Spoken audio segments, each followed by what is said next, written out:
श्रीमान वेंकटनाथार्य कवितार्के केसरी वेदांताचार्यवर्यो मे सन्निधत्तां सदाकृति रामानुजदयापात्रं ज्ञानवैराग्यभूषणं श्रीमद्वेंकटनाथार्यं वन्दे वेदान्तदेशिकं लक्ष्मीनाथसमारम्भां नाथयामुनमध्यमाम् अस्मदाचार्यपर्यन्तां वन्दे गुरुपरम्परां यो नित्यमच्युतपदाम्बुजयुग्मरुक्मव्यामोगतस्सतितराणतृणाय मेने अस्मद्गुरोर्भगवतोस्य दयैकसिन्धोः रामानुजस्य शरणौ शरणं प्रपद्ये ஸ்ரீ ஜிதந்தே ஸ்தோத்திரங்கள் அப்படின்னு 6 ஜிதந்தே ஸ்தோத்திரம். அதில் முதல் ஜிதந்தே ஸ்தோத்திரத்துக்கு ஸ்ரீ பெரியவாச்சான் பிள்ளையும் புத்தங்கோட்டகம் ஸ்ரீ உவே ஸ்ரீனிவாசாச்சார் சுவாமி வியாக்கியானமும் நாம் அனுபவித்தோம். அவர்களுடைய வியாக்கியானங்களுக்கு பிறகு 2வது ஜிதந்தே ஸ்தோத்திரத்திலேருந்து 6வது ஜிதந்தே ஸ்தோத்திரம் வரைக்கும் மதுராந்தகம் ஸ்ரீ உவே வீரராகவாச்சாரியார் சுவாமி ரொம்ப ஆச்சரியமாக அருளி செய்திருக்கிறார். எளிய உரையில் ரொம்ப ஆழமான ஆச்சரியமான வேதாந்த அர்த்தங்களையெல்லாம் திவ்ய பிரபந்த உபனிஷத் வாக்கியங்களையெல்லாம் உள்பொதிந்து ரொம்ப அழகான வியாக்கியானங்கள். அதை யதாசக்தி யதாமதி அடியேன் மியர்லி படிச்சுட்டு வரேன். குற்றங்குறை இருப்பின் அது அடியனுடைய லேக் ஆஃப் அண்டர்ஸ்டாண்டிங், க்ஷமிக்கணும். ஏதாவது நல்லதுன்னு இருந்தால் அது ஆச்சரியமான வியாக்கியானத்தாலும் ரொம்ப அழகான அந்த ஸ்லோகங்களினாலும் தான். இப்போ 2வது ஜிதந்தே ஸ்தோத்திரத்தில் 17 ஸ்லோகங்கள் அனுபவித்தோம். இன்றைக்கி 18, 19, 20, 21 அரை ஸ்லோகம். அதுதான் அன்வயமாக, அது அப்படியே சேர்த்து ஒரு வாக்கியமாக வருது. 17, 18, 19, 20, 20 அரை, அதாவது 21வது ஸ்லோகத்தில் முதல் வரி அப்படின்னு அதை பிரிச்சிருக்கிறார்கள். லோகம் வைகுண்ட நாமானாம் திவ்யம் ஷாட்குண்ய சம்யுக்தம் அவைஷ்ணவானாம் அப்ராப்யம் குணத்ரய விவர்ஜிதம் நித்யசித்தை சமாகீர்ணம் தன்மயை பாஞ்சகாலிகைஹி சபா பிராசாத சம்யுக்தம் வனைஷ்சோபவனைஷ்யுதம் வாபீகூபதடாகைश्च ரிஷஷண்டைश्च மண்டிதம் அப்ராகிருதம் சுரைர்வந்தியம் அயுதார்க்கசமப்பிரபம் பிரகிருஷ்டசத்வசம்பன்னம் கதா திரக்ஷ்யாமி சக்ஷுஷா லோகம் வைகுண்டநாமானம் திவ்யம் ஷாட்குண்யசம்யுதம் அவைஷ்ணவானாம் அப்ராப்யம் குணத்ரய விவர்ஜிதம் நித்யசித்தை சமாகீர்ணம் தன்மயை பாஞ்சகாலிகைஹி சபா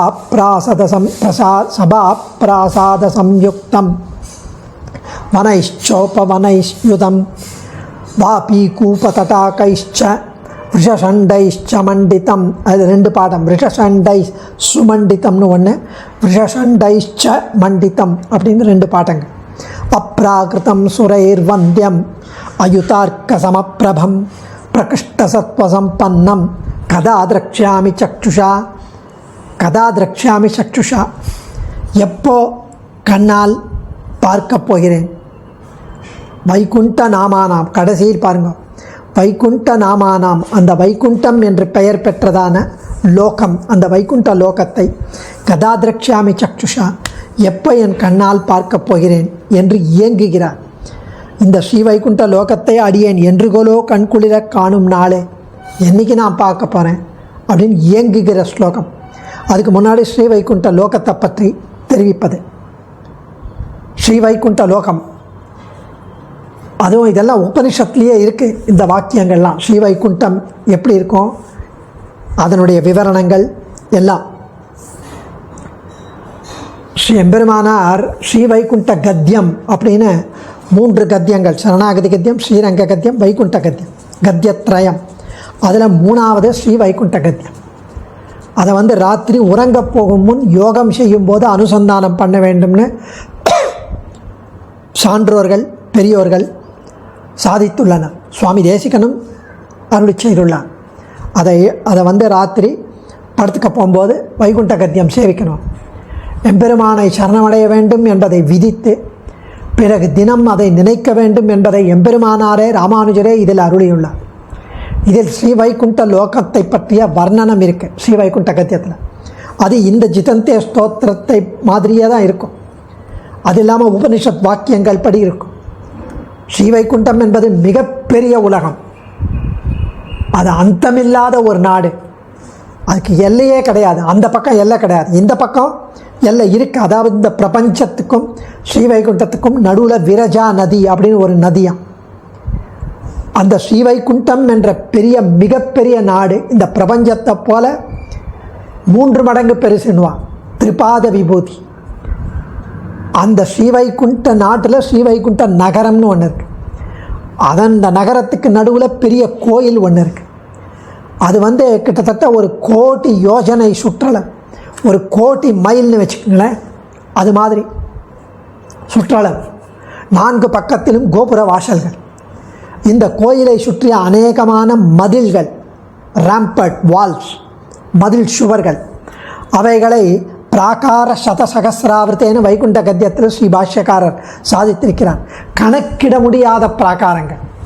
ஒவ்வொரு பிராகாரத்திலும் பெரியதான முக்கிய 4 கோபுர வாசல்கள். 4 பக்கத்திலும் ஒவ்வொரு பிராகாரத்திலும் அளவில்லாத சிறிய கோபுர வாசல்கள். இவ்வளவு பெரிய வைகுண்ட லோகம் அமிர்தமயமான விரஜா நதி என்ற 1000 மைல்கள் அகலமாக உள்ள ஒரு திவ்ய நதி. பெருமாள் கோயிலை சுற்றி உள்ளதான முதல் பிராகாரத்தில் நவரத்தனங்கள் பதிந்த பலவித தூண்கள், ரத்தனம் பொதிந்த தூண்கள், ஆஸ்தான மண்டபங்கள். ஒவ்வொரு மண்டபத்திலும் சமீபத்திலும் அநேக நவரத்னமான படிகள், திவ்ய தீர்த்தத்தோடு கூடியதாக உள்ள பலவித புஷ்கரணிகள், குளங்கள். ஒவ்வொரு மண்டபத்திலும் 4 பக்கங்களிலும் பலவிதமான திவ்யமான வாசனை உடைய புஷ்பங்கள் நிறைந்த கல்பக விருட்சங்களை உடைய அழகிய தோட்டங்கள்.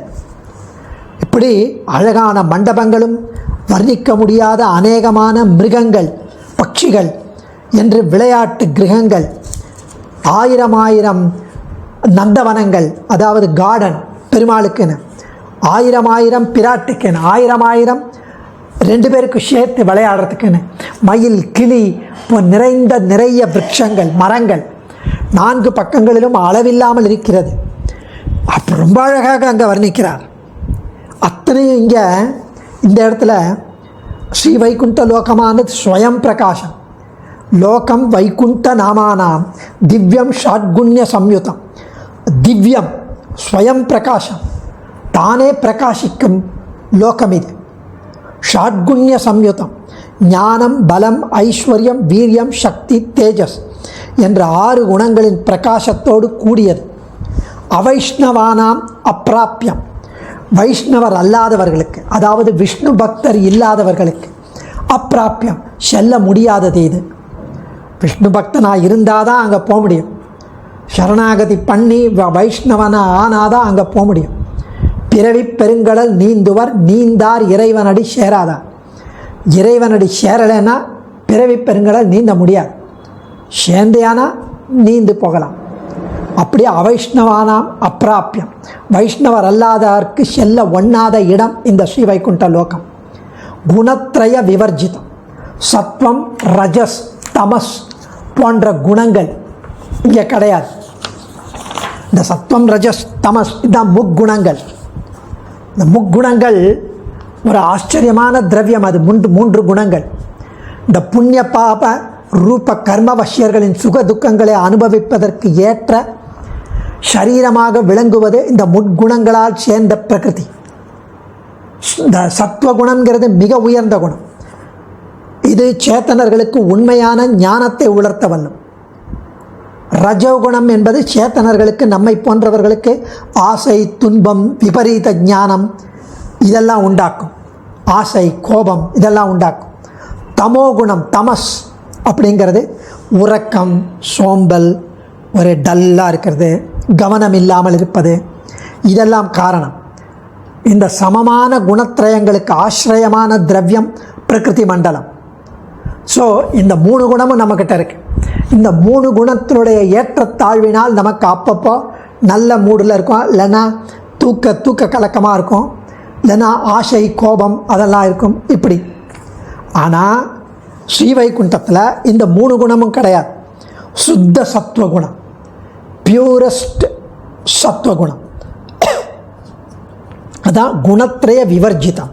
சத்வம் ரஜஸ் தமஸ் என்ற 3 குணங்கள் இல்லாதது ஸ்ரீவைகுண்டம். அந்த 3 குணங்கள் இல்லாதது நம்முடைய அர்ச்சாவதாரம். பெருமாள் கோவிலெல்லாம் இருக்கிற அர்ச்சாவதாரம். நம்முடைய ஆற்றுல இருக்கிற சாலிகிராமம் 3 குணங்கள் இல்லாதது. சுத்த சத்வமயமான திருமேனி. தன்மயைகி இந்த மாதிரி நித்திய சித்தைகி நித்திய சூரிகளாலும், தன்மயைகி அந்த நித்திய சூரிகளுக்கு துல்லியரான ஈக்குவலான யாரே முக்தி பெற்றவர்கள். பிரபன்னர் சரணாகதி பண்ணி முக்தி பெற்றவர்கள். எப்படி முக்தி பெற்றவர்கள்? பாஞ்சகாலிகை அபிகமனம், உபாதானம், இஜ்யா, சுவாத்தியாயம், யோகம். 5 காலம் கார்த்தால எழுந்ததும் பண்ணுற பூஜை, அந்த நிகழ்ச்சி அபிகமனம். உபாதானம் வேண்டிய பொருள்களை சம்பாதித்து வேண்டிய பொருள்களை சேகரித்து அதனால் நித்திய கர்மானுஷ்டானங்கள் ஆன பிறகு அதனால் செய்யும் இஜ்யா, அடுத்தது ஆராதனம்.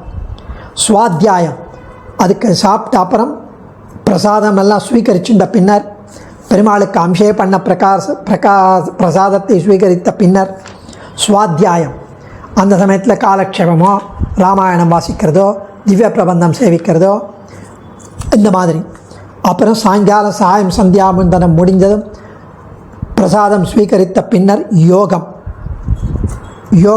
யோகம்னா படுப்பதற்கு முன் பெருமாளை சேவித்து ஸ்ரீவைகுண்ட கத்தியமோ இல்லை அந்த க்ஷீரசாகர தரங்க சேகராச்சார தாரகித சாரு மூர்த்தையே போகி போக சயனீய சாயினே மாதவாய மதுவித் விஷய நமகான மாதவா அப்படின்னு அவனுடைய திருநாமத்தை சேவித்து அப்படியே அந்தர்யாமியுடன் ஆச்சரியமாக அனுபவித்து கொண்டு உறங்கச் செல்லுதல்.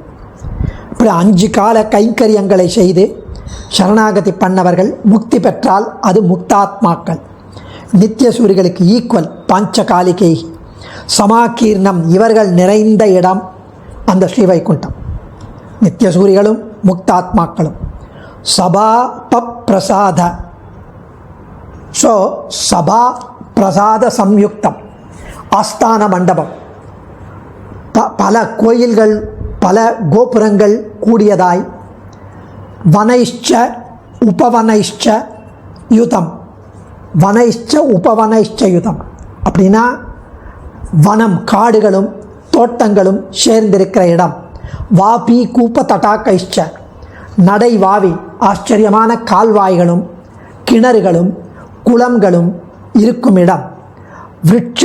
விருட்சண்டைஷ்ச விருட்ச கூட்டங்கள் மரக்கூட்டங்கள் கல்பக விருட்சம் போன்ற ஆச்சரியமான மரங்கள் கூட்டங்களாலும் மண்டிதம் இப்படி அலங்காரம் செய்யப்பெற்றதாய் அப்ராகிருதம் பிரகிருத்தியினால் ஏற்படும் இந்த துக்கம் கஷ்டம் பாபம் இதெல்லாம் கர்மவினை இதை ஒன்றுமே இல்லாத அப்ராகிருதம் பிராகிருத்தமே இல்லாத அப்படி இருக்கிற சுத்த சத்துவமாக இருக்கிற அங்கே முடிவில்லாததாக இருக்கிற அப்ராகிருதம் பிரகிருத்தியினால் ஏற்படும் துக்கம் முதலியவை இல்லாததாக இருக்கிற சுரைஹி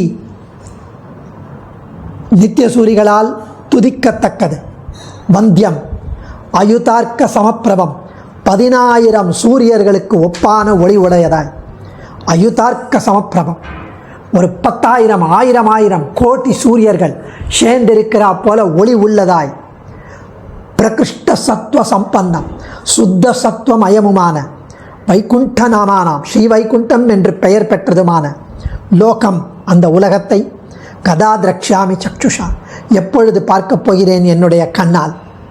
இந்த ஸ்ரீவைகுண்ட லோகமானது ஸ்வயம் பிரகாசம், அதாவது தன்னை விஷயீகரிப்பதற்கு ஒரு ஞானாந்தர ஒரு அபேட்சை அற்றதாக இருக்கிறது. தன்னை விஷயீகரிப்பதற்கு அந்த வைகுண்ட லோகமாங்கிறது தன்னை காண்பித்து கொள்வதற்கு வேறு ஞானம் அபேட்சை அதெல்லாம் தேவையில்லை. எம்பெருமானுடைய ஞான பல ஐஸ்வர்ய வீரிய சக்தி தேஜஸ் என்ற 6 குணங்களையும் பிரகாசம் செய்விக்கிறது இந்த வைகுண்ட லோகம். அல்லது இந்த 6 குணங்களுடைய எம்பெருமானோடு சேர்ந்துள்ளது இந்த ஸ்ரீ வைகுண்ட லோகம் அப்படிங்க சொல்லலாம். வைஷ்ணவர்கள் அல்லாமல் வேறு யாராலும் அடைய முடியாத ஸ்தானம் இந்த ஸ்ரீ வைகுண்ட லோகம். பிரகிருதி மண்டலத்தில் உள்ள சத்வ ரஜஸ் தமஸ் என்ற 3 குணங்கள் கலசாத அது சேராத உலகம் இந்த வைகுண்ட லோகம். ஸ்ரீ வைகுண்டமோ இந்த 3 குணங்கள் இல்லாதது. நம்முடைய உலகமோ இந்த 3 குணங்கள் தான் இருக்கும். அனந்த கருட விஸ்வக்சேனர்கள் போன்ற நித்தியசூரிகளால் நிறைந்துள்ளது இந்த ஸ்ரீ வைகுண்ட லோகம். நித்தியசூரிகளுக்கு சமமாய் நித்தியசூரிகள் மாதிரி அனுபவித்து கொண்டிருக்கும் அபிகமனம், உபாதானம், இஜ்ஜை, சுவாத்தியாயம், யோகம் என்ற பஞ்சகால கர்ம அனுஷ்டானம் செய்து தர்ம அனுஷ்டானம் செய்து பிரபன்னர்களான புக்தர்கள் திரண்டு இருக்கும் இடம் இந்த ஸ்ரீ வைகுண்ட லோகம். ஆஸ்தான மண்டபம், உப்பரிகை முதலியவற்றோடு கூடியது இந்த ஸ்ரீ வைகுண்ட லோகம். காடுகள், தோட்டங்கள், நடைவாவிகள், சிறிய கிணறுகள், பெரிய குளங்கள், இப்படி ஆச்சரியமான புஷ்பங்களும் மரங்களும் இருக்கிற இடம், அலங்காரம் பெற்றிருக்கும் இடம் இந்த ஸ்ரீ வைகுண்ட லோகம். பிரகிருதி மண்டலத்தில் உள்ள சுக துக்கம் முதலிய விகாரங்கள் கொஞ்சம் கூட கலசாத இடம் ஸ்ரீ வைகுண்ட லோகம். விண்ணோர்கள் நித்தியசூரிகள் தொழும் இடம் ஸ்ரீ வைகுண்ட லோகம். கதிராயிரம் இரவி கலந்தெரித்தாலொத்த ஒளி உடையது. 1000 சூரியன் சேர்ந்து ஒளி இருந்தால் எப்படி இருக்கும், அது மாதிரி இருக்கிற ஸ்ரீ வைகுண்ட லோகம். அதுவும் பகல் கண்டேன் நாரணனை கண்டேன்றார் ஆழ்வார். நாரணனை பகல் மாதிரி இருக்கும், அப்படியே ஒளி வீசும். இது இருள் தருமா ஞாலம் நாம் இருக்கும் இடம். அது தெளி விசும்பு திருநாடு.